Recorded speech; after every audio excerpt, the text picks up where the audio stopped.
I couldn't believe what I saw last night, and I still can't. The definition of insanity is extreme foolishness or irrationality. We have a new variant in this country. In fact, by the end of last week, it had been detected in 38 countries. One would imagine it's probably in many more than that by now. Yet, to date, there have been 0 deaths.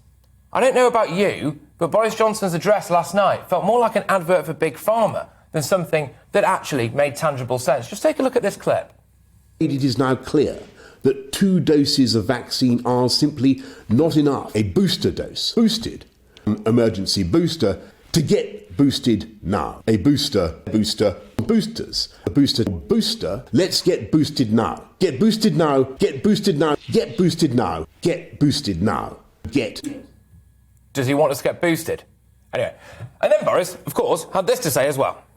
Do not make the mistake of thinking Omicron can't hurt you, can't make you and your loved ones seriously ill. We've already seen hospitalizations doubling in a week in South Africa, and we have patients with Omicron in hospital here in the UK right now. I think it's just worth noting that we're not South Africa. In South Africa, just 25% of their population is fully vaccinated. It's also worth noting that, as yet, nobody has died from Omicron in South Africa, and all of the medical reports coming out of that country so far suggest that Omicron is mild. Boris posed himself a question, which he then didn't answer, and that was really the point for me when I lost total faith in what he was saying. He said, some people are asking whether Omicron is more severe than other variants and whether we really need to go out and get this booster jab. He then didn't say that Omicron is more severe than other variants. Instead, he said, we have people in the UK in hospital with Omicron. Yes, 10 of them, apparently. Why didn't he give the exact number? Because it may seem like if only 10 people are in hospital with a particular illness, it's not really that much of a big deal. Now, as a result of Omicron, Boris is going to cancel some medical appointments to help with the vaccine booster rollout. Hospitals are apparently going to be told to clinically prioritise their services to maximise capacity. We're already set to have around 12 million people on an NHS waiting list by 2025. We already have 740,000 people who weren't referred for a cancer diagnosis. I find it very difficult to make the case that someone who might have cancer, or indeed, frankly, anyone with a kind of uncomfortable condition, should not get care so that 18-year-olds can get vaccinated against an illness that probably will barely affect them, and a new strain of which hasn't actually killed anyone anywhere in the world to date. Boris Johnson is saying that we must all get this booster to protect our freedoms and our way of life. Yet he enacts policies that drastically alter our way of life and curtail our freedoms. Working from home, restricting economic growth, burning our health system to the ground.